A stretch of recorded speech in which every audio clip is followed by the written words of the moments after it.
ララポート立川立飛に初めて来たよ。でもペット同伴お断りのところばかりでした。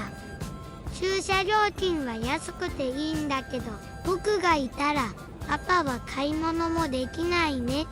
そういえば南町田のグランベリーパークは駐車料金高すぎない？安くした方がお客さんゆっくり買い物してお金使うと思うんだけど。